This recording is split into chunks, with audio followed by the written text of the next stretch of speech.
ہے۔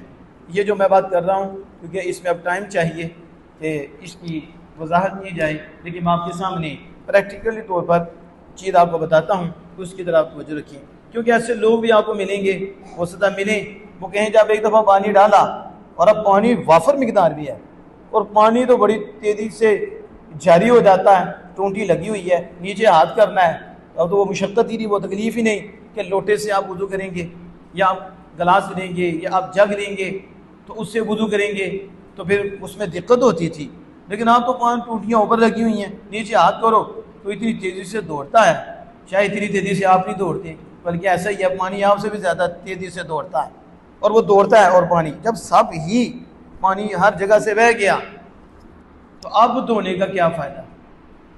اب دھونے کا کیا فائدہ؟ کو اپنی عقل کو اپنے پاس رکھو، یہاں سنت مصطفیٰ ہے اور سنت مقدہ ہے۔ اب وہ کہتے دوسری دفعہ جب دھو لیا سنت ادا ہو گئی، اب یہ بھی تو سارا ہو گیا، اب تو تھوڑا پہلے احتمال تھا کہ کدھر پانی رہ گیا ہوگا، کہیں رہ گیا ہوگا، اب تو وہ بھی بہ گیا، اب بھی احتمال نہیں، اب اسراف کرنا ہے کہ آپ دین پڑھو پہلے، تم اسراف کا بھی پتہ چلے۔ خیر میں کوئی اسراف نہیں ہوتا، سنت پہ عمل کرنے پہ کوئی اسراف نہیں، اور دین پہ عمل کرنے پہ کوئی اسراف نہیں۔ اسراف تو دین کے خلاف ہوتا ہے، دین سے تجاوز ہوتا ہے، وہ اسراف ہوتا ہے، خیر میں اسراف نہیں ہوتا۔ یہاں تو سنت مصطفیٰ ہے، اس لیے پہلی دفعہ دھونا فرض ہوگا، دوسری دفعہ دھونا سنت مقدہ ہوگا، اور تیسری مرتبہ بھی دھونا سنت مؤکدہ ہوگا۔ اور اس ہمارے ہاں دھونے کا طریقہ بھی کیسا ہوتا ہے کہ ہم یوں کرتے ہیں، یوں، اور ٹونٹی اوپر ہوتی ہے اور پانی یہاں سے نیچے کی طرف نزول کرتا ہے۔ کیا کرتا ہے؟ نیچے کی طرف، جیسے آپ کے ناک سے پانی بھی نیچے کی طرف نزول کرتا ہے، ایسے ہے کہ نہیں کہ کہیں پانی نکل کے آپ کی آنکھوں بھی آتا ہے؟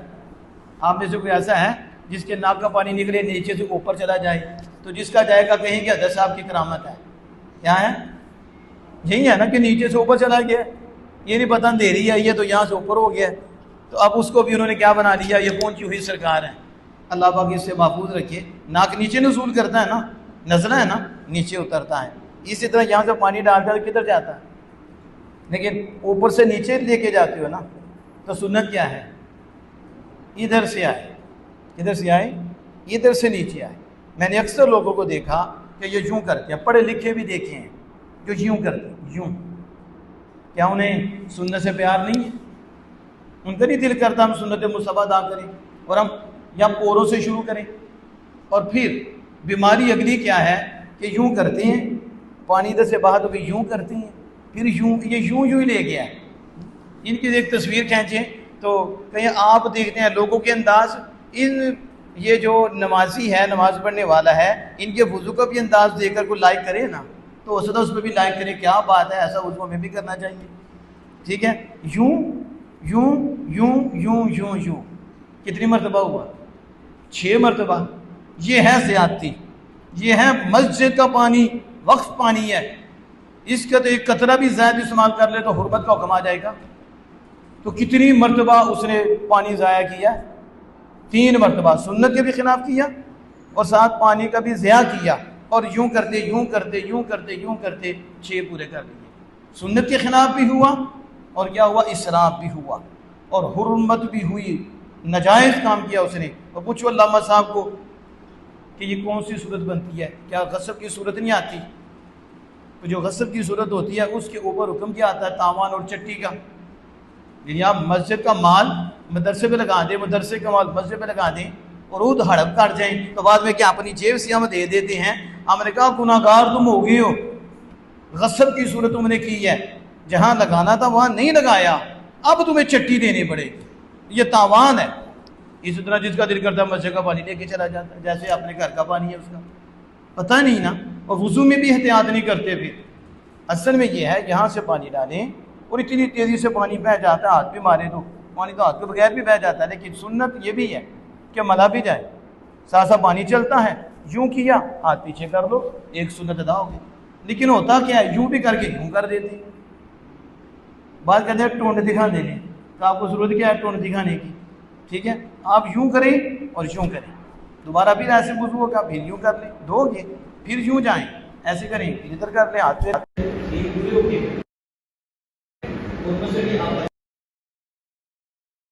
اسی طرح پاؤں کا بھی مسئلہ ہے، اوپر سے نہیں ٹخنوں سے پانی آپ گرائیں گے تو نیچے کی طرف نزول جائے گا، ہم نے نیچے سے اوپر ہی جانا ہے، کیا کرنا تو اسی آنا جو کارسا کہنے نے بس انا للہ و انا الیہ راجعون، ٹھیک ہے، تو ہم نے گی جانا ہے، جانا تو ہے، میں ایسا کہہ رہا ہوں کہ اللہ کی اطاعت کر کے اللہ کا قرب پانا ہے تو اس سے بلندی کو جانا ہے، موت نہیں آپ کی مراد لے رہا کہ ابھی آپ نے مر جانا ہے، وہ بھی آگے ہی جانا ہے، لیکن میں بلندی کی بات کر رہا ہوں کہ ہم نے نیچے سے اوپر جانا ہے، آپ اوپر سے نیچے جا رہے ہو، سمجھ آ رہی ہے کہ نہیں؟ ٹہنوں سے پانی نیچے کی طرف لے کے جا رہے ہو، انگلیوں سے آؤ، کس سے آؤ؟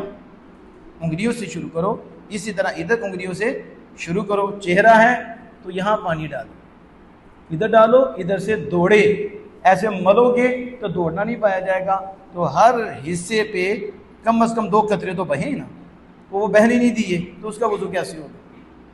اس لیے ادھر پانی چھوڑیں گے، وہ بھاگے گا، اس کے بعد آپ ملو، کوئی جگہ رہ گیا تو وہاں تری پہنچ جائے، پھر جب دوبارہ پھینکو گے دوڑتا ہوا اس تری تک بھی چلا جائے گا، وہاں سے بھی بہ جائے گا، پھر سبارہ، تو یہ تیسری مرتبہ اس سنت مقدہ ہوگا، اور یہ اسی طرح اوپر ایسے پکڑتے ہیں، یہاں جوڑ دیتے ہیں، اسے دوڑنے نہیں دیتے، تو کیسے وضو ہوگا؟ بعض ایسے پکڑتے ہیں چھٹا مار دینے، کپڑوں پہ بھی آ جاتا ہے، اس پہ تو یہ بھی طریقہ ٹھیک نہیں ہے، ادھر سے رکھو، ادھر سے بہے تو آپ کا یہ جو فرض ہے یہ بھی ادا ہوگا، اور اس کے ساتھ ساتھ جو 2 سنت مقطع ہیں وہ بھی ادا ہوگا۔